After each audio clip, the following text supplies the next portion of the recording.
मिथिला नरेश राजा जनक ने अपनी पुत्री सीता के विवाह हेतु स्वयंवर रचाया था, जिसका निमंत्रण उन्होंने महर्षि विश्वामित्र को भी भेजा था। उस समय श्री राम और लक्ष्मण ऋषि विश्वामित्र के साथ उनके आश्रम में थे, इसलिए उन्होंने सोचा कि श्री राम लक्ष्मण को भी मिथिला में उनके साथ चलना चाहिए। उसके बाद ऋषि विश्वामित्र राम और लक्ष्मण के साथ मिथिला नगर में पहुंचते हैं, जहां पर राजा जनक अतिथि रूप में उनका स्वागत करते हैं। राजा जनक ऋषि विश्वामित्र को कहते हैं कि उन्हें अति प्रसन्नता हुई है कि आप हमारे नगर में मेरी पुत्री सीता को विवाह के लिए आशीर्वाद देने आए हैं।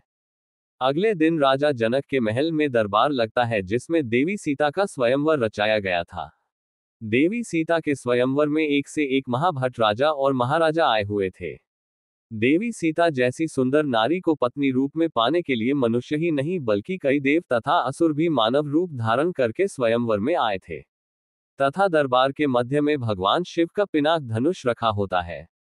ऋषि विश्वामित्र के साथ श्रीराम और लक्ष्मण भी स्वयंवर दरबार में पहुंचते हैं। सभी मेहमान राजाओं के आ जाने के बाद राजा जनक उन्हें संबोधित करते हुए कहते हैं। राजा जनक सभी को शर्त बताते हुए कहते हैं, आप सभी राजाओं का मेरी पुत्री सीता के स्वयंवर में स्वागत है। आज इस स्वयंवर को जीतने की शर्त यह है कि जो भी महारथी सामने रखे भगवान शिव के धनुष को उठाकर उस पर प्रत्यंचा चढ़ाएगा, उसी से मेरी पुत्री सीता का विवाह संपन्न होगा। अतः आप सभी से अनुरोध है कि एक एक करके आए और भगवान शिव के इस धनुष को उठाकर और उस पर प्रत्यंचा चढ़ाकर अपने बलाबल तथा शक्ति का परिचय दें।